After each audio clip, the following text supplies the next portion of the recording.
N- Hello and good night to the listening public. This is 40 Hour once again from joining you from Tobago Updates. And today we had a momentous occasion, right? My name is Edison Thomas. We had a momentous occasion, and we had the reading of the 2022-2023 budget for the fiscal year.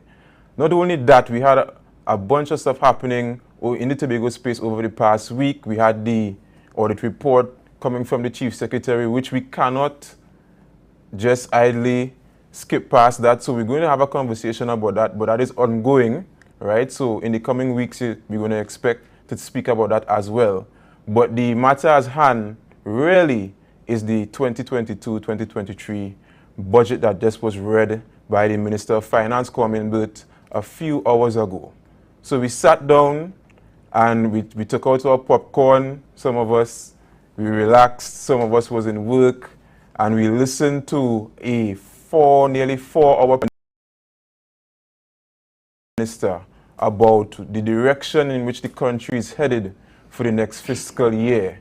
We have heard good news. We have heard for some good news might be bad for some bad news might be good for some. But we're going to discuss it regardless on this show tonight for 40 Hour. Once again, Glendora is not here.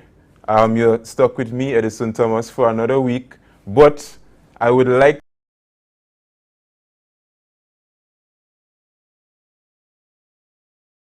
to, so I relish having these conversations, especially with our panel that we have tonight. And speaking about the panel, let me just introduce them to you. The first, we have Mr. Barry Nelson, political activist. As well, we have joining us online tonight, we have Dr. Arthur Potts, marine resource scientist and educator. We have also on the panel here with us in studio, Dr. Stephen Shepherd, a university lecturer and educator. And finally, we have Mr. Max James, former Labour Secretary of the Tobago House of Assembly, former Assemblyman also. Good night, gentlemen. Good night to the panel. Good night to those joining us on Facebook as well. Good night. How are Good you? night. Good night. Good night to you. Good night. All right. So we just endured, gentlemen, a 4-hour budget presentation, which is par the course for that type of budget presentation. And it's fresh on the minds of all Tobagonians, all Trinidadians, everyone in the country. But firstly, I want to get your immediate thoughts on the things that maybe a policy that stick out to you, a direction, a directive that might have stood out to you that the government of Trinidad and Tobago chose and presented to us. We're going to start with Dr. Shepherd. Sure. Immediate thoughts, what do you think about what we saw previously? Okay, so clearly the government is trying to wean us off the subsidies. It was said over and over. For many years, probably 50 or more years, we've had some sort of an artificial economy because almost everything was subsidized. Now that could not go on forever. And given what is happening in the world today, given the lower energy prices, oil prices, at some stage it had to happen. And you heard the Minister of Finance talk about the air bridge and the rail cost now paying 200. Right. So they are reducing the subsidy.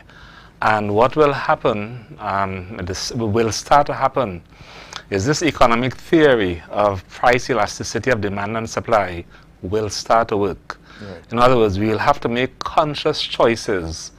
Can I afford this? Should I do this? There are times when we would have done things without thinking about the cost. Now you have to think about the cost and make some conscious decisions. So what will happen is something called behavioral economics will come into play. Right. Yeah. All right. Thank you for your contribution. Mr. Nelson, your immediate thoughts. Good night. Good night. Good night to everybody and good night to the panelists. So my immediate thoughts is that, based on what the finance minister would have said, that the country still rely on the energy sector, which is disappointing. And then we found out that $1 billion, and we have a deficit of $1 billion. Yeah. But the the good and bad of that is that the good of it is that that is only because of the increase in oil and gas prices. Right.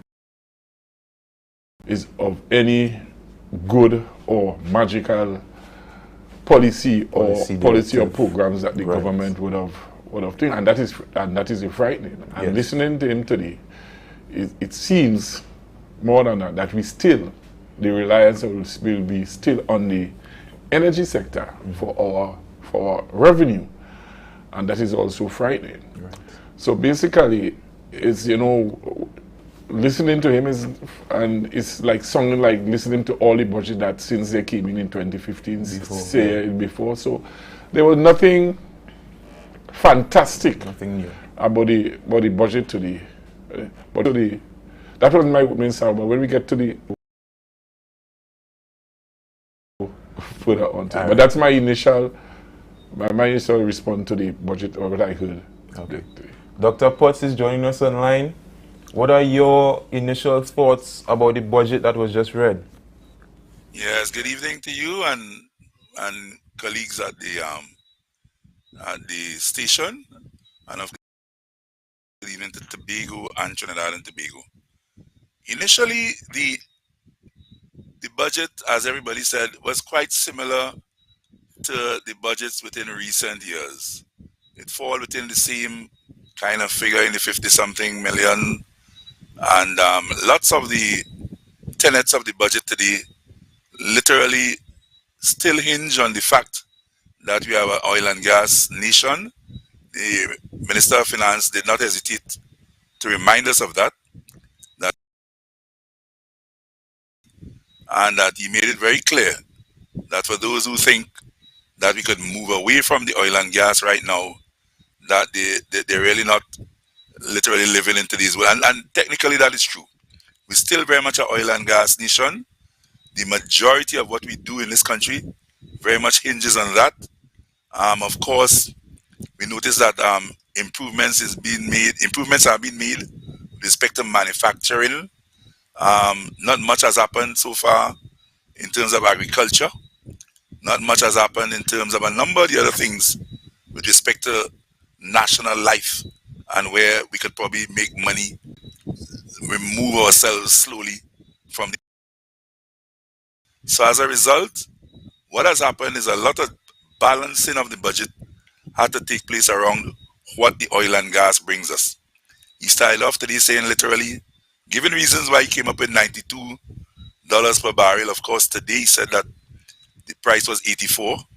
So in effect, we actually, on a day when it was 84, he pegged the budget at 90 something. So in effect, we knew that from start, we're going to start with some kind of deficit. And of course, to really do that kind of balancing act, as Barry just pointed out, getting down to a deficit of 1.2 billion, lots had to be made out in terms of how he treated with that oil and gas money. And very clearly, the points made by Dr. Shepherd are right in line with some of the thoughts I have. The budget was not necessarily, to my mind, in general, a bad budget, but a budget where it really calls on the country, the people in the country, to think clearly, what is it that we have? What is it that we are spending to run our country? What are we spending to run Tobago or to run Trinidad, to run our communities, to run our families? It goes all the way down to that. And therefore, we have to determine, are we making enough money to spend the way we normally spend it? And if that's not the case, how do we treat with that as families, as individuals, so that we could manage ourselves properly in this environment? Of course, as we go along, I'll probably tell you some of my thoughts about specific things in the budget. But as it is right now, I think there is a budget, and there's work that we need to do to make sure that this budget works for Trinidad and Tobago. All right. Thank you so much, Dr. Potts. We have also, not to forget, Mr. Max James. Mr. Max James, I want you to weigh in, tell us, what are your immediate thoughts on the budget that was just read? Two fundamental things for me. Firstly, I strongly believe that the budget is aggravating. Tobago did not close down Petrotrin. And the whole question of the allocation, to the extent that I am of the profound view that the DRC mechanism should be abandoned. Right. It has not worked for Tobago. It never worked for Tobago in terms of a fair allocation. Whether in population or percentage size, whether in geography. Yeah. There are many people like me who believe that what God left us at creation, those hydrocarbons immediately outside of Tobago's waters, and we have to begin to use terms like that, Tobago's waters. And what is even more aggravating and causes me to think this way is when you have Trinidadians saying that we are sucking at the nipple. Right.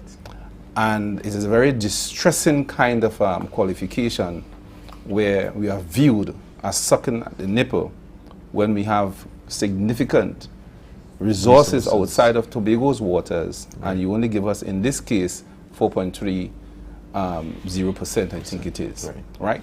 So that, and then you have all the increases.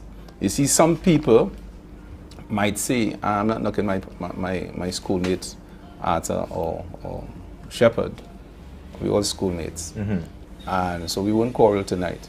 But the fact of the matter is that I can't accept the budget as it is. There are so many increases, and people with low-level salaries. Right. So you say up to 8,000, you don't have to pay tax. Right. But then we are now called upon to pay for more for gas. More for gas. And all these other things. Already in the Trinidad and Tobago economy, Tobago is at a higher inflationary rate because when you look all around Tobago, we have to pay more for everything. This budget increases that, where we have to pay more for everything. Right. So this budget doesn't augur well for good relations with Trinidad. Right? We are just at the tail end of the economy. Trinidad is the real economy because we don't produce anything in Tobago. So they have come up with that mechanism, and I find that it's absolutely unacceptable. The Chief Secretary and most of us in Tobago were looking for something close to 6.9% of the budget. Right. We did not receive that, and I think the minister has absolutely disrespected Tobagonians with this budget. All right. So spicy words coming from Mr. James Day tonight. Spicy words. But we could always count on it for the spicy words, all right? I want to stick on the oil and gas and the fuel price because that is has a direct impact on every single citizen in terms of their pocket, right? Either directly or indirectly. I agree with Mr. Potts, or Dr. Potts, sorry, that for us in Trinidad and Tobago, right, to think that we are going to be going away from oil and gas anytime soon, we would be delusional to think that, right? It is our economy. It is one of the main contributors to our economy as well, right? I also think we need to take lessons from the United States in that they've given up their energy independency, and because they are so dependent now on external parties for oil and gas, right? It has now caused the fuel prices to skyrocket and inflate to levels that some people on the lower levels of society can't necessarily deal with, right? So I said all of that to say, they're gradually removing the subsidies from fuel, right? And this directly impacts transportation costs, and it indirectly impacts almost everything else because it's energy, right? Right? We as an oil producing economy, why can't we enjoy, right? And I want to get your thoughts on this. Why can't we enjoy the benefits of being an oil producing economy without the government saying that the subsidizing is too much? We have good examples from all over the world in terms of Alaska gets a dividend every single year coming from the oil production, right? And that goes to every single citizen. But we are getting scolded saying the subsidies are too high. What are your thoughts? Do you think the subsidies are too high? Do you think we deserve it because we are oil producing economy and we should reap the benefits? Question to anybody who wants to weigh in. In fact, the opposite of what Trinidadans think. They are sucking at the nipple. Right. Trinidad today in this economy, they suck at the Tobago nipple. And the story must be said, and the story must be told, and ought to be accepted. And then they talk about the Dispute Resolution Commission. Right? I want Tobagonians of people, the children who are like 17, my daughter who is 17, come on. They don't understand where these things came from. And they need to be told the story, the true economic story about Trinidad and Tobago. For years, Trinidad has been sucking at the Tobago nipple. And it's high time that the ministers of finance and this government turn around and begin to give Tobago the kinds of subventions in terms of the budgetary allocation that we ought to have. It's a straight case, there's no negotiation, and I'm believing at this stage they're setting the tone for secession of some kind of a sort. We need to introduce systems that works for Tobago, not for Trinidad alone. All right. And this nonsense where he's taking off the fuel, the subsidies gradually and so on. I don't accept that, because my tank to fill my vehicle is $240. Right, it's going to raise It's at going least to by $40 to $60 now. I might From have to fill tomorrow. my tank from tomorrow, maybe $260. Right. And then you have public officers. I understand the labor economics. Right. I did some of that. So when the economy is in a cyclical downturn, unions don't get what they want, workers don't get what they want. Right. And it's technically in a cyclical, maybe perhaps upturn, might be short-lived. Right. If the war in Ukraine stops. Right. And they could export their wheat and all of that. But at the same time, you can't give with one hand And take with the other and hand. take away all of these kinds of things. Yes, from and the that is what I see. I am not that kind of a politician. Right. My brain is not wired like Dr. Shepard's brain. Dr. Shepard is reading me like he wants to get in. Well, of Dr. course, Shepard, I'm sure. what do you think? Yeah, you see, we ought not to have ever been so dependent on oil and oil subsidy. Trinidad and Tobago and the Caribbean has a real serious problem. As I was saying earlier, if you look around this room, nothing is made here. Right. And that is where the problem is. We need to start to create and to innovate, and oil will not be an issue whatsoever. Right. If you go back to Barack Obama's inauguration address in 2008, he said America will reduce its dependency on foreign oil. And America has. Right. America has more oil than almost everybody else. They're not using it for strategic reasons. The truth. But oil ought not. So we have oil, yes. And if you listen today, our GDP, oil is now only about 50%. About 50%. It used to be almost 100%. So we're heading in the right direction. Yes. We need to move faster in that direction. Right. I think Okay. also what also caused the rest, the non-productive, the non-oil industry, non-energy industry to catch up is the fact that we have been in the pandemic for the past 2 years. So they had no choice but to innovate and produce, while the oil sector and produce, not innovate, but produce, right? Because produce, right? They had no choice but to produce, right? To keep the economy kind of So stuttering this around. country has the ability. This country has really bright people. And they're all over the world, and they're here. If that oil price goes down to $5 a barrel, right, which it went negative in 2020. Trinidad and Tobago, then you'll see the brilliance of Trinidadans and Tobagonians coming out. Right. Yeah. Mr. Nelson, you're ready to jump in? No, well, to the question that you asked, I will answer the question that you asked. Is that, and Dr. Shepard spoke to one aspect of it, that we need to use the windfall. We never use the windfall from our oil and gas to diversify. That word that we have been using since budget after 1962. budget, and we have since 1962. And not only that, if look, for example, our production, our oil production and gas production have not been to the levels that we ought to be from years to that. We have not seen the level of oil production and gas. And if our level of oil production and gas was this, would have gained with our windfall during this period of time. Yes. Would have been at a larger scale, and possibly could have helped to cushion the subsidies of the gas, especially where public servants and by a wider society of police and fire service will not get the salary increase as they want and as they rightly deserve, because yes, basically we are working on 2013 salaries. So and that comes to the point. I think depending on going forward for the few days, depending on what the response from the business community. Yeah, we know what the outcry of the public will be and the trade areas be. But the only one sector that I am waiting for to hear how they look at the budget, probably the government of the day may have to go back to the polls and seek a new mandate in how and who to spend this windfall that we get from oil and gas. Right. You said something there. In terms of the oil and gas and the taking advantage of the production, right? Yeah.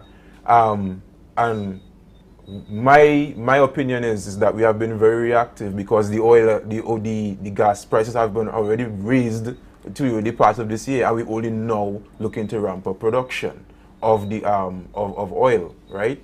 So I'll pose this question to Dr. Potts because you haven't weighed in as yet on this round. Yes.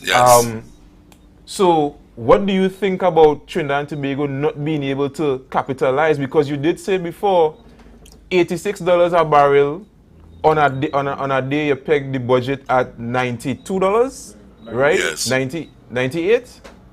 Right? What do you think about the reactiveness of Trinidad and Tobago not being able to pivot and take advantage of the high oil prices when it was at its peak? That's a very interesting question, and sometimes you wonder how Trinidad and Tobago manages a lot of its business based on the oil price. Because when it's high, things happen. They talk about having a bit of a windfall, but I think the Prime Minister, in his conversation afterwards, said that the money was utilized to handle a number of debts, and that some was spent in 2 or 3 different areas, and that there was a little bit of savings afterwards. Now, I don't know what the plan is to start off at a pegging at a higher level, and we have a lower level in terms of today's price. I'm not too sure that's a really smart thing. But to go back to what you asked in terms of your first question, when you were saying that we have all this money coming from oil and gas, and that in some countries or some states like in Alaska or whatever you said, where the people get support, I think that's an interesting point you made, because we live in a country where we can't utilize the natural resources. All the natural resources belong to the state. The oil and gas, water. If we had gold, it would have been belonging to the state as well. And therefore, for 1.3 or 1.4 million people, sharing a bit of the spoils by having proper prices for transportation costs and so on, paying for students to go to school, health being lower in price than other places. All those things are the kinds of things that make Trinidad and Tobago citizens share in the wealth.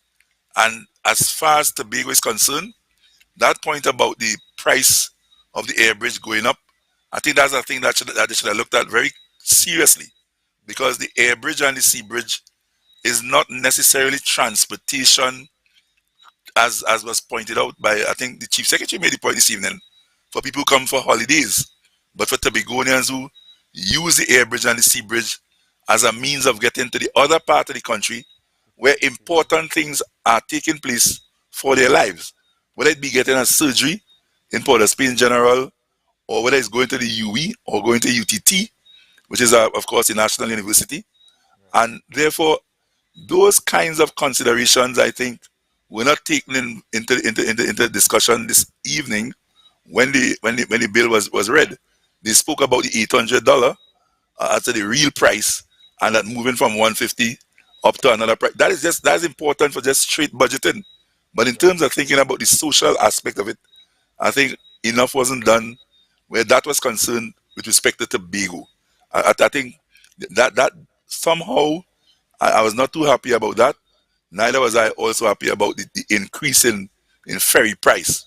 Of course, that might make sense when you're looking at Tobagonians staying in Tobago and Trinidadians coming to you. It's okay if they pay a little bit once or twice a year. But some of us literally travel on the boat every week. Every week. Ask Dr. Shepard, he tell you about that. Up Every and down. single week. And therefore, that kind of cost, Twice a week. with, as Max pointed out, it does add up. Right? So even though I said there's some aspects of the budget that I really like and so on, that is, these things that it as affects Tobago, I have some real concerns about that. Because Tobago really is in a different place. It is at 22 miles up there. It is different. In terms of actually managing the budget that comes to Tobago and dealing with the 4.09, I think 6 to 6.9 or whatever it is, that dispute resolution thing has its benefit. And I'm not too sure if that did not happen, whether Tobago wouldn't have been getting monies lower than that lower level there. And I know Max talked about abandoning that, but I think if you abandon that, you run the risk of getting much lower budgets every year. I think you run a serious risk of getting lower budgets, because this thing about having to withstand that kind of a law that tells you can't fall below that, I think that's a serious thing. We need to keep that there and maybe revisit it and see if we can raise the percentages to ensure that you get higher numbers than the 4.00 thing. If you change that, you're going to get less money.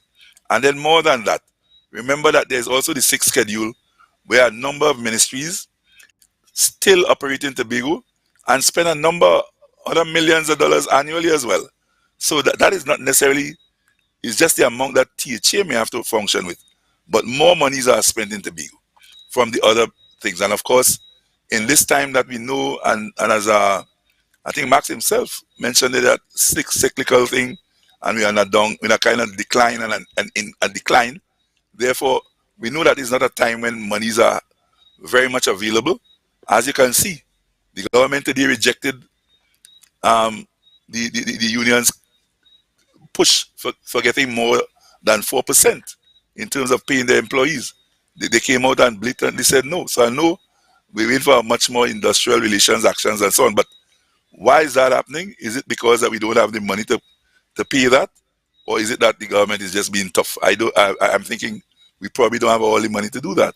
And if that is truth, what exactly is the right thing to happen at this point in time in terms of those kinds of monies? But I really agree with the moderator that somehow we should think in terms of the national money that we are making from oil and gas, and that somehow when they're thinking about removing certain subsidies, that they don't touch some of them, because they do interfere with not allowing certain parts of the country to be able to grow and develop as it should. Especially Tobago, and the sea bridge and air bridge should be seen as a bridge, and it should not be too difficult for any citizen to cross that bridge on a daily basis, especially the person coming from Tobago. Max, you want to jump in? Go ahead. Well, see, again, my brain is wired differently to my two colleagues. Right. The fact We of the could ma- see the that. Yeah, you've fact been a of- the politician fact of all the your matter life, is Max. $300 million. You know what's $300 million? It's a lot of money. No. It's a lot of money. It's money. Or we talking about in the context of Tobago? Yeah. Okay. It's Yeah, a go ahead. lot of money. Right. Considering what comes and what the Creator God gave to us, and considering what we want to go. Right. Let me give you an example why $300 million is not no money. Right. You want to build a marina. Right. You want to, and it's not really one you want. You want one in Kingsby, you want one in Should maybe be Plymouth and so Two forth. sides of the island, yeah. 3 sides of the island. Right? We have to send our children to be educated. We are talking about building Tobago's infrastructure, Right. housing, Right. bridges, Right. new bridges, and all that kind of thing. You build 300 houses just to make the point. 300 houses to make the point. And the $300 million is gone. That money's gone. So we can't build new infrastructure. We can't build any significant amount of houses to bolster the construction sector and so forth. Right. So how you really expect, and men talking is a good budget? I don't understand that. $300 million Right. can nowhere cater to Tobago's development needs. Let's face it. That's our budget. Let's speak to it as that. Let us recognize that, and let us admit that. $300 million is a few little items, and the money is finished. Right. We have a lot of roads to build. Yeah. We have roads to be To repaved maintain, yeah. and maintained and all of that. We have new projects to bring on stream. And you can't talk about $300 million is satisfactory. It's satisfactory. You want to talk about something close to 5% or 6%, and that was just even a smattering of what Tobago really needs, right?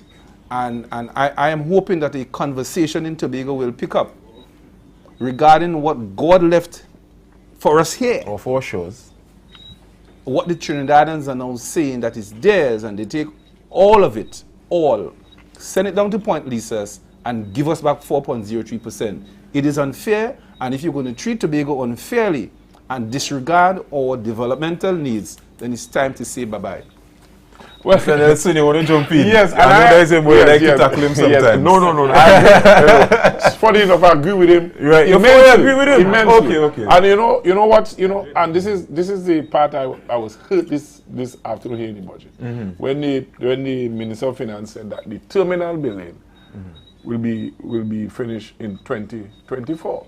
Now, if the terminal building that would have given the long awaited connectivity to Tobago to the world. To the world. So therefore, we have to prepare. We have to prepare for that, and we have to prepare ourselves in terms of our infrastructure, as Max said, our housing and our roads and so forth. So I was real disappointed Right. in the figure that was given to us. And if Trinidad is saying that we are sucking at the nipple, Yeah. to use Max James. That was my words, that Trinidadians words. Yeah. That eminent Trinidadian too. How they expect us in Tobago to be self-sufficient Right. if they don't give us the necessary resources Right. for us to be self-sufficient. And if we are to get the terminal building, we must prepare for what will be the spin-off from being connected now, finally connected with the outer world, because we are most likely will get direct air travel into. So we have to prepare Exactly. for that. And we don't have that $300 million cannot do anything in us to prepare for. But you see this nonsense where they talk about is a P&M kind of a mindset, eh? It's a P&M mindset. But we're spending extra money to bring all these other sectors. What nonsense is that? No, in agreement, Max, on that. What nonsense is that? It's what we want as the government in Tobago. Exactly. Yeah. Give us this money that we could spend, and we would determine how we want to spend it. No one. So this nonsense at the talk, and it's a P&M mentality. Let's face it. I mean, we'll speak it as it is. It's a P&M mentality. But we're spending a set of money in Tobago. So all they're getting more than the 4.03%. It is called sophistry. Let me use a bigger word tonight. It's called sophistry. It is disingenuous and should be disregarded from our language and our conversations. It's true. We need all our money to spend on our own, Discrimination and we should decide here. That's autonomy. Right. So what happens on the ground with $300 million? You could barely buy materials, but you are paying the people because you have 2-point-something billion for your current, for the most part, salaries. You come to work, you're getting paid, but no materials to do the work with. Right. And that is why the $300 million does not make sense. And that is why one of the reasons why we're unproductive also, because again, you need the capital in terms of resources to be able to be productive, Yes. not only paying the labor, but you also need the infrastructure and the materials as well. And so what I want to also pose to you guys, right? And I want to stick, because this has been an issue since the allocation had started way back in Ho Choi when he put the dispute resolution committee in when he set it up, and we've always been getting on the lower threshold of the percentage for our allocation. Most of it goes to recurrent expenditure, paying rent for buildings, paying staff, and then we have a small development budget, right? It needs to be changed. The mechanism certainly needs to be looked at and changed, because we have an issue where it's a percentage allocation. So anytime Trinidad has to reduce their budget, Tobago also has to reduce their budget. But we necessarily can't reduce our budget. We will not be able to reduce our budget. That is not what we need at the point in time. We might need an expansion in our budget, but they are reducing theirs, right? Because of whatever is that's going on in Trinidad. The islands are separate, right? So you say that you said the 300 million is never enough.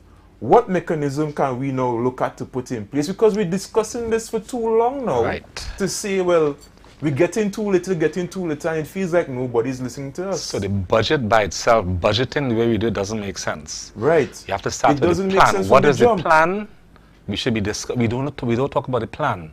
What is Tobago's plan? What is Trinidad's plan? What is the country's plan? And then how do we finance that? That is what the budget should be. Exactly. But when every year we come and talk this for this and that for that and this, and people looking to say how much more have to pay for tax and AFA and so on, the country doesn't get anywhere. Exactly. If we start to think, okay, so we have a vision 2030, let's assume that's the plan we're using. Where are we in 2022 on target to this vision 2030? How much will that cost? What do we have to do this year coming to reach one step closer to that vision 2030? So Mr. Nelson talked about the airport that is coming, right? Obviously, and I agree with him 100%, we need to prepare for that. And obviously, with the new influx of tourists, we would need room stock, we would need improved agriculture sector, we need improved roads, we need all of these things. And so that in itself, you're preparing for something, you're putting the cart before the horse. It's a deliberate plan by the You saying it's deliberate? It's a deliberate, yes. We go on the PNM again. No, I have to stay there, and I'm moving from there. It's a deliberate plan by the PNM to continue its exploitation of everything that is in Tobago they could put their hands on. And they don't want the Fali and team to succeed, because remember, you have the 2025 elections coming up. Double election. So, double election. So as much as they can squeeze Tobago, they're going to do it so that Fali and team doesn't have anything to boast about. So right now what you have is the politics driving the economics, and rather than the economics driving the politics in this particular case. And if, as my colleague here, Stephen, is talking about do a budget based on the plans for Tobago and the plans for Trinidad. We put the plans there. We do it every year. We put the plans there. We give them a budget every year based on your development. In fact, the Minister of Finance has said that it was the first time in his career as finance minister that he saw a budget from Tobago that sounded good, that was in fact close to his heart. Okay. And he still give us $300 And he still give us $300. So what we talking about? We can't move him. We can't move him. What we talking about? The man are cold like ice. We ain't getting it. We ain't getting through. We are talking about our tourism stock. He said in his budget, for instance, they want to increase the cruise shipping industry. Yeah, the cruise industry. Yeah. He saw a plan from Trevor James and Fali Augustine and so forth, our chief secretary. Did he speak to that at all? Are they serious? He glossed over. What is he? If the PNM was serious about Devon Tobago, as my colleague said, forget the politics, right? So, what would be the state of our cruise shipping? Right. When the season opens in a few months again, compared to our Caribbean neighbors. So he couldn't say, listen, we just projected, because they're busy with the airport, but they're busy with building the city of Scarborough. Which is the and we have to fight for that. We have to find the mechanisms to fund that. Okay? And that is what they should have been focusing. It should be an integral part of this budget.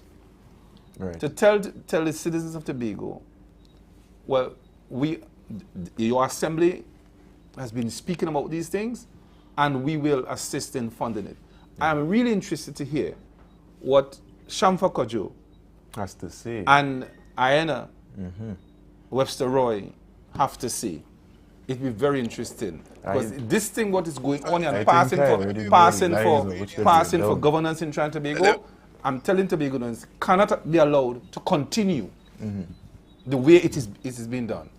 Right. And I usually don't go down the lines of political conspiracy theories. Let me weigh in a I don't want to little give That's up. politics. No, I'm telling you. That's the nature of politics. I don't want to give up my age on air, right? But compared to the gentleman here, I am yes, right? Of less, but the thing is, I have Moderator. in my short Go time. ahead, Doctor. Yes, no, we're coming to you, Dr. Potts.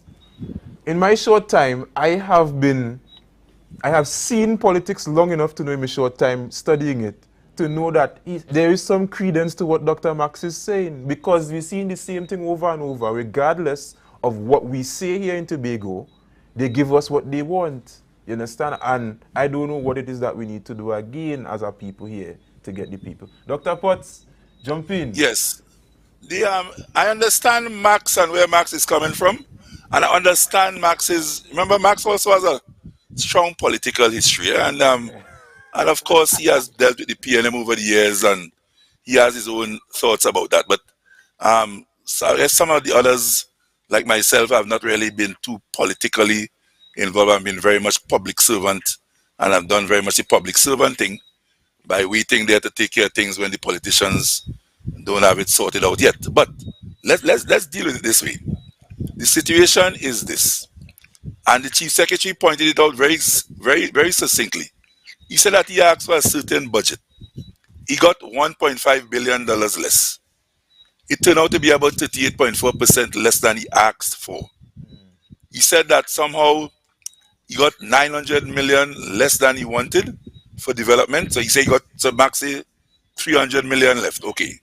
He got 600 million less than he wanted for recurrent. Okay, so I can't remember the figure we got for recurrent. The bottom line is, however, that steps have to be taken, just like chief secretaries in the past. And I go back to people like Ochai Charles. And because he then utilized what he had down as, just like Dr. Shepherd is saying or Steve saying, what is it that your plan was when you put out your budget? What do you have as your plan for Tobago for this year? Then you have to reprioritize. When you reprioritize, there are key things that you want done, even if the budget is lower. And normally we expect the budget to be a little lower, and especially for some of the reasons that Max made out. We have a PDP government in Tobago, and is a PNM government in Central. And therefore, there are going to be some controls in how far and how successful you get based on you getting all the resources, right? That's what Max said. That may very well be so. But if we start to work well by utilizing that 61.6% that he got and put things in place, maybe by the mid-year review, we might be able to get some additional money coming to Tobago. Or we might get something so well done.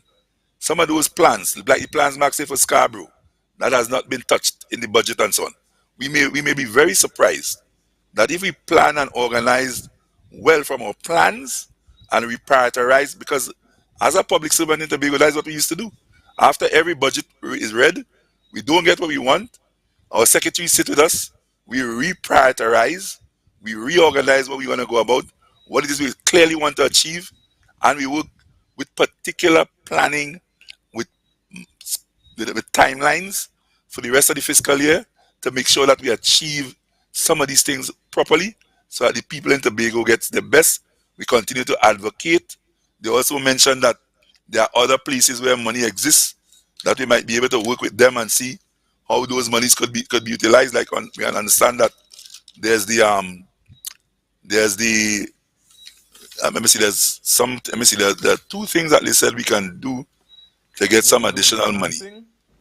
I think there was Yes, the loan. that financing thing. They talk about that, and they were talking about some millions there. I think it was about 160. Yeah. But Right, let me just step in there just to add what. But a number of millions that they said that we could utilize, Yeah. and there's some other loan financing things as well. So I'm sure with the kind of intelligence I've seen in the THA these days, I don't underestimate that Mr. Augustine and his executive can get down and treat with things and be able to produce and show Tobagonians that even with the reduced budget, we could get some things done and show them. Just the same way that he pointed out that the minister commended the THA for the kind of budget that they put out with the kind of foresight and so on. And I did hear that. It is interesting, therefore, to see if they could utilize this limited budget and achieve some of the goals that were set by reprioritizing what is required. Go ahead, Mr. Nelson. You want to jump in? Yes, I agree with Dr. Potts, but you see, Dr. Potts, what you have to take into consideration is that in Trinidad have a platform to launch on, whereas Tobago didn't. When I say that is that we saw from an infrastructural perspective, we saw that the Point 14 highway is there. We saw that the 3 lanes from Port of Spain to Arima. So, yes. So in terms of infrastructural development, Trinidad have a platform. But in Tobago, with all of set of money that we would have gotten in the PNM in the Orville London time, we have not, that infrastructural development never took place in Tobago. So we don't have a platform from an infrastructural point of view for this PP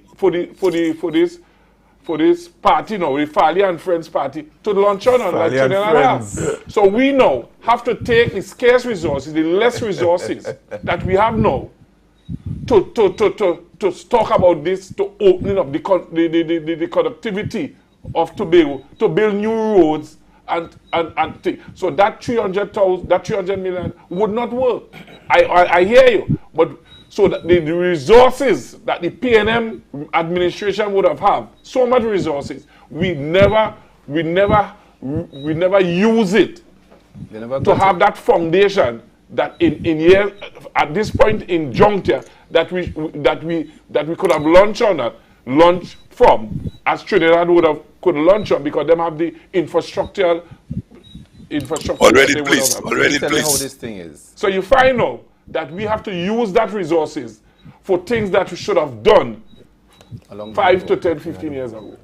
That is the disadvantage that we find ourselves in Tobago. And as that's that the PNM deliberately, the PNM in Trinidad deliberately kept Tobago from developing. That is a deliberate thing, and give us the recurrent expenditure so that they could keep people employed, just to win an election and to create that voter bank in Tobago to stay in power. All right, so we have to go to a break, and we're going to come back and continue the conversation. Gentlemen, I want you all to hold your thoughts. We're going to come back and we're going to continue the conversation from there, right? But before we go, I have a message from the Tobago Recycling Resource Initiative. To all Tobagonians and visitors of this beautiful island, the Tobago Recycling Resource Initiative is seeking your efforts and support in keeping a clean and organized, friendly environment. In doing so, our drop-off bins are located at strategic areas around Tobago for your recyclable materials, such as plastics, aluminum and steel cans, glass bottle and Tetra Packs. Place these items into bags and drop them off at the bins, and let's protect our environment. Please visit us on our Facebook page and Instagram at TRRI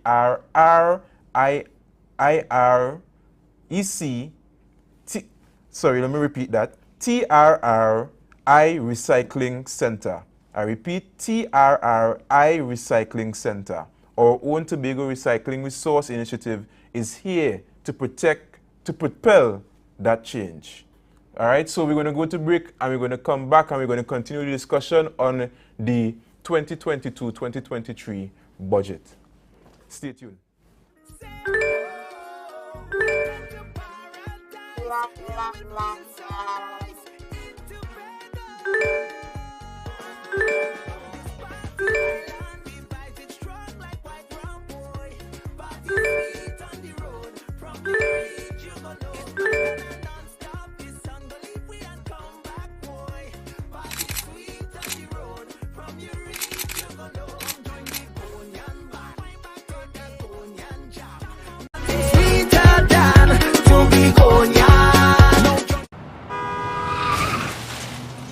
Everybody only worrying. Never ever worry. Don't mind how things looking hard. I tell them never ever worry. If your nice car get damaged bad, I tell them never ever worry. What I'm saying is true. So just consider Tatil is always right here for you. I tell them never ever worry. Don't mind if life make you sad. I tell them never ever worry. If your house get flooded out real bad. I tell them never ever worry. What I'm saying is true. So just consider Tatil is always right here for you. I tell them never ever worry. If sickness catch you off guard. I tell them never ever worry. If times fall on you real hard. I tell them never ever worry. What I'm saying is true. So just consider Tatil will always be here for you. Never worry about a thing. Tatil, where people are people. You know what I mean. Excel Spa by Haley, where our highly trained staff are ready to deliver the top-class services in facial massages, waxing, nail enhancement and body treatment. We are ideally located at Coco Avenue, Switzerland, Tobago. You can find us on Instagram, Facebook, TripAdvisor, or you can call us on 730-0149. Excel Spa by Haley. Relax, renew, and rejuvenate. I love how you're moving your ways. Entertainment. Yes, we're bringing it to you. Tobago Updates. It's all about the new entertainment show, the VIP Experience, hosted by your boy Snoopy. Tune in every Wednesday from 8 p.m. and on Saturday mornings at 9 a.m. We're bringing to you the best Tobago has to offer. We're showcasing interviews, music, and everything that is fun. So join me on Tobago Updates for the VIP Experience. Yeah, man. Like about to overload. Watch them sexy Bego woman. Beauty from head to toes in the sun. Skin tone don't need no lotion. MI4 Security Services Company is the most advanced security service in Tobago. Ask about our cash in transit service. It's safe, risk-free, reliable, and timely. We provide safe banking delivery for all business types and sizes with highly trained staff, 24/7 monitoring, coordinated emergency response, and a well-maintained fleet of armored vehicles. Contact us at 660-7723 or visit our website at www.mi4securitytt.com to sign up today.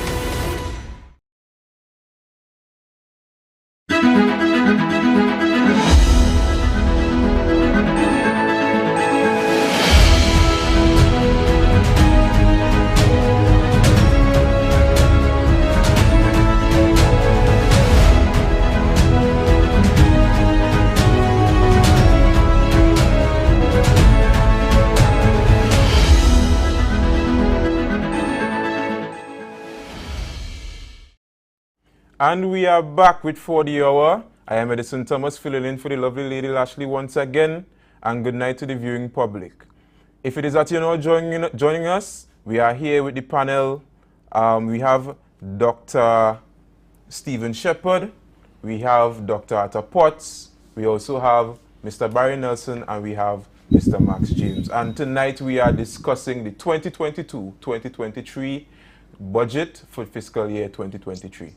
Right, we just had to endure 4 hours of the finance minister laying out the presentation to us, and we now are giving our thoughts, especially from the Tobago perspective. This discussion is also brought to you by the Tobago Recycling Resource Initiative, right? So we had to make that plug there. All right, so we left off with Mr. Max James wanted to weigh in, so we're going to continue straight off from where we left off. Well, it is going to be very onerous for the small man in Tobago. But just before I deal with the small man, you have a minister or a government in Trinidad can decide what they want. We can't decide what we want. Right. So the minister can say, I want to appropriate $57 billion, and that's it. Nobody can tell him. He can decide to go and embark on a deficit budget, right? And we just have to just take that. It doesn't work for Tobago. Right. The system is not working for Tobagonians. Right. We already discussed about traveling between Tobago and Trinidad. Maybe we need to consider, and perhaps the Chief Secretary to strongly consider making an argument for a two-tiered taxation system. Right. because it's already accepted that we are like 30%, between 20 and 30% in terms of the cost of living than the average Trinidadian. So in other words, the CPEP worker at the bottom and the clerk ones right up to the administrator, chief administrator, we have to pay, our salaries have to work 30% harder, to put it roughly. Pretty much. So whereas the Trinidadian, he's not saddled by those constraints. He doesn't have to travel for essential things in Trinidad. He already has them. So this discussion, a yearly discussion, is for the Tobagonian to understand whether you're PNM or PDP or whatever party it is. Is that whether you criticize Farley and friends, you still feeling the pinch, you know. Yeah, it's true. So it makes no sense you criticize Farley. He's doing which the Minister of Finance is saying is the best budget he ever received from Tobago. A PDP budget or a Farley and Friends budget. Right. It's the best budget he ever seen coming from Tobago. That all says well for the planning, potential and capacity of the present PDP regime in Tobago. And yet he hasn't financed it. So the small man has to pay. He's driving the same car. He's taking the same kind of gas that the chief administrator uses. He's paying the same thing in the supermarket. And yet he's saddled by all these kinds of things. It must be unfair. Right. Plus his salary has to work 30 times more to be comfortable in the Tobago space. And you have this bold-faced Trinidad talking about sucking at the nipple. You need to get off of that. So, listen, earlier today, my wife, she wearing something quite profound. I don't know if you guys would recall the movie Trading Places. With Eddie Murphy, and we had the stockbroker back in the 90s, I believe, right? Yeah. Right. That the movie outdated me, but I watched it in my later years, and I found the movie quite profound. Right? And I almost feel like Trinidad, Tobagonians and Trinidad need to trade places for them to understand what it is that we are facing in Tobago when it is that you're giving us, and what the situations we have to continue to live with year after year. Is it that you need to come and live here all the time? You said earlier, the air bridge and sea bridge, both went up by what, 50%? 1 in 50% on the boat, and I think the plane is $50. $50. So the return fare between Tobago and Trinidad is $400. It went up by $25. It went up by $25. It was 50 before, so it's 50% in terms of percentage. Right? So it was $50 before. No. It went up by 25%. You're talking about the boat? Yeah, the boat. Yeah. Oh. Yeah, the sea bridge, right? So it went up. That means the cost of doing business goes up for Tobagonian, because Dr. Shepard said he had to go down to Trinidad twice a week. So now his cost of just being a Tobagonian and operating from Tobago has gone up. Do they have to come here to see? So that is the conversation that we should be engaged in. That injustice, that imbalance. So we need lower taxes.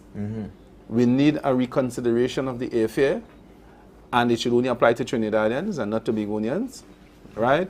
We also need that the boat fare, internal ferry, should only apply to Trinidadians rather than Tobagonians, because we just can't compete. We can't enjoy an equal standard of living by the way how the things are done. So when he carries up the fare, everybody. But he not realizing, and Shamfa Kojo, and I know website, not because they champion it, you saw them thumping in it. Yeah, that means well, they agree. They agree with them both. But and in the next few weeks they'll come back to the big and spew a certain nonsense. You understand? So I'm saying that we need to disregard that kind of a system. And those representatives who thump when these onerous conditions are laid down on their own Tobagonians, and they are powerless. Even the prime ministers are Tobagonian. They hand down these onerous things on the poor man and want to come back and face you and say, vote for them. It cannot work so. It must not be allowed to work so any longer. We need to begin to discuss very passionately, very, very passionately, what God, our Creator, left there for us in the sea. And we need to begin to claim our heritage, all of it, and then give them back some. Not no 30% and 40% and fiscal federalism. We need to fix it in a way that pleases us. All right, Dr. Shepherd, you want to weigh in? An alternative school of thought. So yes, the air bridge costs money to operate, and so the sea bridge, but so does the Churchill Roosevelt Highway and the Solomon Highway. Should Trinidadians then be paying a toll to use those roads? Because they have to be maintained. They're very expensive. Right. There's no difference. So going from Tobago to Trinidad is like using a highway on which you pay a toll. Why do Trinidadians have it free? It's true. It's the very truth, and that's a very important point. Yeah, it's a very important point, Dr. Pop. Very important point that Dr. Shepherd just raised, because, and that is why, notwithstanding all the other things I was saying, I really did not like that increase in price on the Tobago side of things, because it affects Tobagonians or people, let me say citizens living in Tobago, more than it affects the citizens living in Trinidad. Those prices are clearly onerous and need not necessarily have been added on with that Tobago trip at all. I tend not to agree with that one. And in fact, your Chief Secretary did spend some time this evening really making that point very clear. He made that very, very clear that the supply of critical transportation needs for Tobago, with respect to medical and education, is totally not the same thing as when Trinidadians go to Tobago and it's mainly for a weekend of recreation and relaxation. It's a totally different thing. So from that standpoint, I agree with my colleagues and so on. But with respect to where we go as Tobago, remember, Tobago has not been here based on just this budget or just on this new PDP executive that is in power. We've been around with a number of P&M people for 20 years. We've had DAC before and so on. This Tobago issue has been there for a long time. I lived it, working it for many years, and we suffered it for a number of years. A number of regimes have not attended to the Tobago issue properly. So therefore, I'm really happy when I see this bunch of young people seemingly wanting to discuss what they need to do for Tobago, so that maybe 5 or 10 years from now, whether they're there or not, that the kind of changes that they could probably bring would not necessarily see Tobagonians having to catch a flight to go to Trinidad for everything that will have them run up that bill. What Tobago is a big enough island with lots of space. What can we do in terms of improving the Tobago environment? What about that thought in one point in time when we say we're going to have a Tobago campus for medical education, for that matter, similar to what they did in Grenada with St. George's Medicine? I never hear Grenadians talk too much about flying to Trinidad for no big set of medical things anymore. Maybe is it that they've done so well with that medical and school there that things have changed for them medically?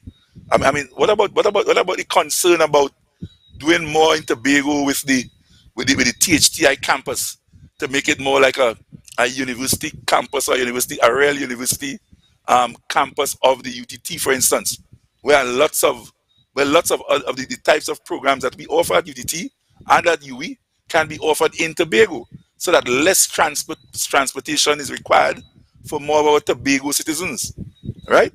I mean, I born and grew up in Tobago, went to high school there, and just like Steve, and Max, we were in class together for the same years, but we had to leave to come to Trinidad to get the kind of education. Why does that always have to happen? I mean, are we going to get some persons leaving the island? Yes. But does it have to happen where most of them have to do that? I mean, Costa tried something some years ago, and it's still there. But what else can we do? Right? So I'm just saying, and it goes on for a number of the other areas. And I'm sensing that this new regime, headed by this new Chief Secretary, has a kind of sense that this is the kind of things we have to do, notwithstanding that they give us the lower end of the money. Let's use the money to make Tobago grow, so that Tobago utilizes the money. That, quite unlike what my friend Barry was talking just now.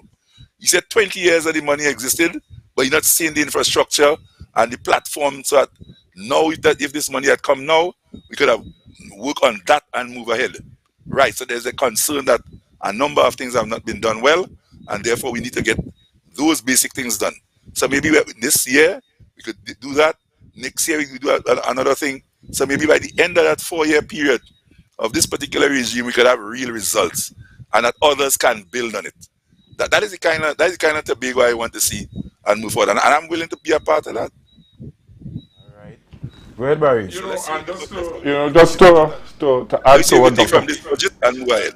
Yeah. Just to add what Dr. Potts just said, and this is why you must commend the Chief Secretary to have that initiative with the Grenadians, right. with Grenada, that ferry service and so forth. We have to start. We start there. High time. Because we're not getting the initiative from Trinidad. Trinidad is not helping us in order to build and to be self-sufficient. So therefore, we have to seek other avenues. And the initiative that the Chief Secretary would have done is so nice with the Grenada and the fact that the wider diaspora in the United States to try to get the Tobagoans, that is good. Yeah. So we seen that we trying to do things. And we must, as Dr. Potts said, these younger folks. I mean, it's so nice, and I am, it's something like this. I have already, as I said, I was in politics. This was my dream. It so happened that the good Lord did not have me and have me to be a part of that process, that political process. But I am so glad and heartened that we had, as Dr. Potts said, we have a cadre of young, vibrant young people now who take up the mantle and are willing to do what was supposed to be done 15, 20 years ago. Right. I want to kind of divert a little bit here, right? 4%. Public service, 4%, right? Notwithstanding, we got the little extra in the income allowance, right? But 4%. So we know we're expecting to get some kind of protests in the next coming week. In this week, because today's Monday, right? We know we're expecting to get protests. And well, Tuta already protesting. There are a lot of people already protesting, right? Do you think it is justified to the government to stick at that 4%, right? Do you think it's justified for the government to stick at that 4% and not consider trying to meet the unions at the middle?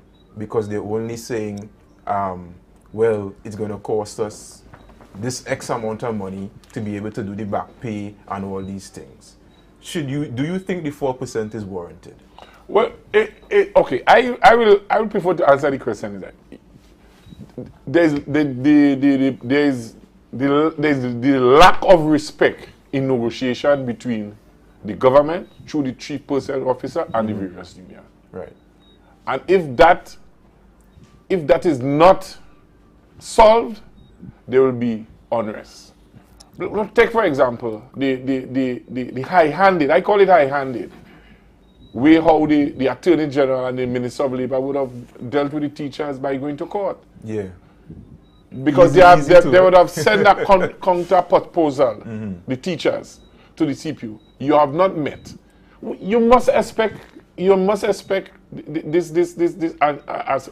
this kind of behavior from the teacher, from the union, because you are not meeting in good faith. And there are three aspects to this whole thing. And I made the point earlier that there are business, there is a trade union, and there are employer. Right. And I said that we know that the public is peeved, especially with the raise of gas and the raise of prices. And then you have the trade union, basically the Minister of Finance laid down the gauntlet that they have to take it or they will reach the industrial court. No, remember I said that I'm just waiting for the ensuing days to hear how the business sector respond to the budget. And if the business sector respond less than favorable, I said they may have to go back to the polls to have a new mandate to spend this windfall that the country experienced due to the Ukraine war. Mr. Dr. Shepard. Now, if the objective was to maintain people's standard of living as at 2013, the percentage increase needed to have been somewhere between 20 and 27%. The reason for that is you have to look at the inflation between then and now. So that is on the technical or the calculating side. We look at the reality. If they had the money to, well, so that's one. Two, we ought not to have been in 2013, talking about 2013 and 2022. Yeah, well, they put themselves in that position. Negotiation should be current. It should be before. I agree fully. Right, and if it was, then we wouldn't have a problem. Yeah. But now we have a back pay, potential back pay of $50 billion that they just don't have. Right. So it's an extremely difficult situation. That they in. Mr. James. The PNM and the Prime Minister can only take the blame. They have been in power for a very long time. Since 2015, they could have started to fix it since 2015. And as I said before, it is not Tobago, and I'm talking for Tobago teachers now. Yeah. It is not Tobago that closed on Petrotrin. It is not Tobagonians that decided how the Trinidad economy should go. Should decide in a way where it benefits Tobago. So everything inside this present economic circle falls squarely at the Prime Minister's feet. People laud him for keeping the country afloat in the particular, but the thousands of businesses that were closed, and I'm not even speaking retrospectively, when he made those lockdowns, they were badly advised because they want to, for some perhaps sinister reason, to have everybody vaccinated. And therefore you couldn't do business. Whose decision was that? It was the Prime Minister's decision. He will say that he's guided by data. I don't know what data he will be talking about. He's talking about. The fact is that when you close down businesses, even to get the grant funding and the special financing things that are available today, they themselves are very, very onerous. As a businessman, I went in search. You have to have all your dots in a row and all your T's crossed before you could get that kind of financing. Right? If you default on a loan, which you couldn't do otherwise than default, because if you have no buyers. If you have no customers. I have no customers. So your revenue earning levels drop significantly, and they say you could get the funding. Come. When you go and you look on the website, you just ain't getting anything. You wasn't affected during the period. Your former business was booming. No. I'm not joking tonight. I closed. I had to close down in a significant way. Right. At one time, it was just me and my two sons who were running the business. Right. Everybody else was home. Right. My intake, if you want to discuss that, was just about $900 a day. And you have all kind of loans to pay. Right. Extrapolate that to the wider society and bills to pay. You understand what I'm saying? So all your savings, most businessmen, their savings were dried up. What has Keith Rowley done to mitigate that? Right. You say all these things are available. Go on the website. And when you try to access them, you can't. Right. Your taxes have to be up in place. Everything had to be so aligned, which is virtually impossible. And the only people who benefited were for different skin color and different hairstyle. You know, I talk as it is. As it is. But I'm not racist. Right. But the point is that those are the facts. Another thing that will impact us in Tobago is the size of our population. Right.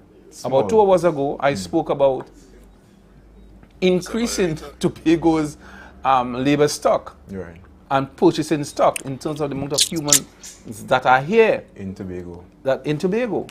So the Chief Secretary might have to be innovative in some ways or means. We're not going to feel the impact right now, maybe 10 years down the road. But we need to increase our population size close to 200,000 persons here. Right? And what we are doing, what some of the young girls are doing, forgive me for saying it, they are aborting their babies. I want to tell the young ladies, don't abort your babies. We want the babies. We need them. We need the babies. We need them. We need people. So we really want men to nourish themselves properly, because men have certain kind of challenges, I understand. Okay? And we need the women to be healthy so they can bring the children. And when anybody tells you to abort a baby, count them as an enemy, because they are the enemy of the state of Tobago. Right? And so we need to focus a discussion on improving the human stock, the human capital here in Tobago, if we are to go in, because we can't afford to have other people come here and replace us. Right. Right? And also is a template by which some economists, calculate what Tobago should get. I view it quite differently. We have, if we have, again, going back to it, ad nauseum. Mr. Moderator? You want to cut off? You want to jump in and cut off Max? Yes. Yes, of course. I want to cut him off a little bit. That's my buddy. That's my buddy. But Max is my buddy. You could do that. You could do that. Yeah, my classmate. He and Stephen Shepard sit down together for years. The point is, and I know Max is a fella very prolific with topics and conversation, but I want to just take a little bit of the budget issue here tonight. There's one issue in the budget that was of interest to me. And remember that issue of the autonomy bill? And that the autonomy bill was not accepted? And that the minister did make a point that had that bill been accepted, Tobago would have probably gotten much more funding, even to the extent that it might have been as close as possible to that 6 point something percent that is the upper limit. That was kind of really interesting to me. And I'm saying, I'm not too sure why that made the conversation, especially since it did not pass, and therefore there was a need for it to be revamped and returned if it is important to go back. Because I remember assisting at one stage with that bill when we were trying to determine what jurisdiction Tobago would have in terms of what space Tobago would control. And we had a conversation about the distance from the high water mark and so on, and the territorial sea, and all that conversation did take place. So we have to really think seriously as to whether something like that needs to be revisited, and if there are things in that bill that will allow Tobago to get more. And that's the point I was making. What is it that we can do over the years to make Tobago get more out of that national pie on an annual basis? And if that is something that Tobagonians need to revisit and make sure it says the kinds of things that will be beneficial to Tobago, I think that conversation needs to be restarted so that this could go back and it really allows the Tobago to do best. The Chief Secretary also made some point about, when he was talking as well about something called SPELL, and he was talking about something at Studley Park Enterprise Limited, where we could engage in activities that would bring revenue to Tobago. He also talked about something down in Cove and what could be done there to bring revenue to Tobago. I am saying if this kind of work continues on a positive kind of direction and monies can be raised within Tobago that can be utilized for other Tobago development projects, I said all power to the new THA.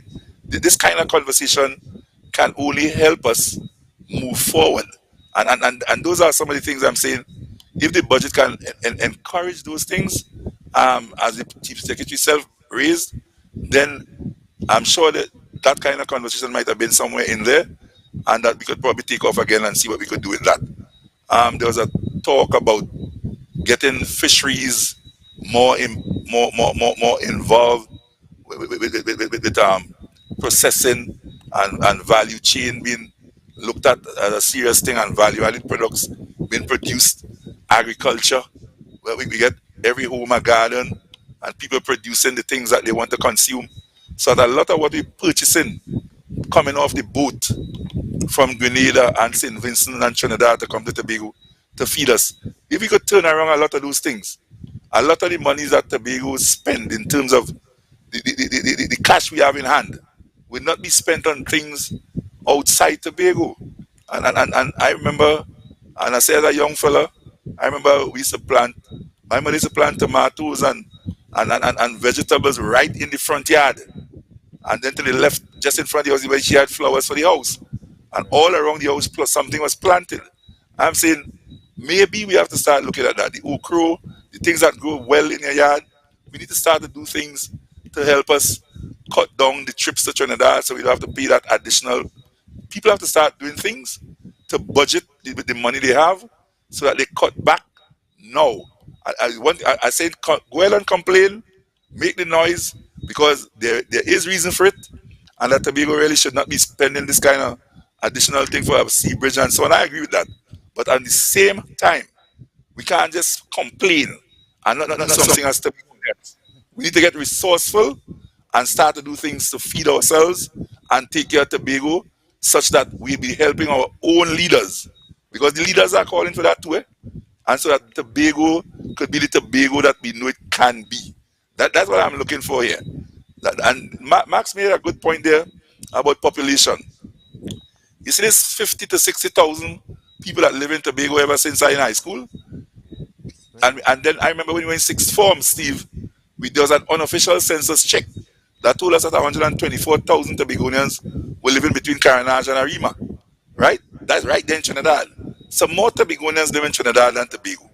That population thing that Max made out there just now is a serious thing when it comes to dealing probably with the budget. Because if only 60,000 people that they cater for in Tobago, how does that affect us? What are we doing to, as I said, to improve Tobago so that more people live in Tobago, more people come to Tobago? So therefore, once you have an economy of size, it is going to allow for a number of the same things that Steve talked about earlier when he started to allude to economic theories and so on. Max also alluded to some thing as well, supply and demand and other things. Numbers in Tobago is also an important thing. And of course, Max was talking about it there to an extent that I wouldn't go down the full road, but important to talk about that population buildup. All right, Dr. Potts. Dr. Potts, I had to cut you off there. We out of time. Guys, I wish that we could have stayed here for 3 hours to discuss this thing, because it really need a longer format for it to fully air out all the information that we got today. Right? Yeah, Dr. Shepherd, we might call you all back. You understand? To have the discussion. And also we have many other things to discuss, like the audit report that we just heard last week from the Chief Secretary as well. You know, so there's a lot in this space that we really need to air out and discuss and have these productive discussions with. But I have to call it a night for tonight. So thank you, panel, for joining me tonight. It was a pleasure having you. I always learn something. I always learn a lot when I'm with guys who have more experience than me, right? And who has been there and done that, right? I get a lot from you, right? As well as thank you for listening tonight for the Tobago public. Those who are on Facebook, thank you so much for tuning in as well. And also we want to thank the Tobago Recycling Resource Initiative for sponsoring tonight's segment on today's reading of the budget report. All right. So coming in from Tobago Update Studios, I am Edison Thomas. If it is it's me again next week, I'm not sure, but we will see you again. Good night, everyone. Good night, Tobago.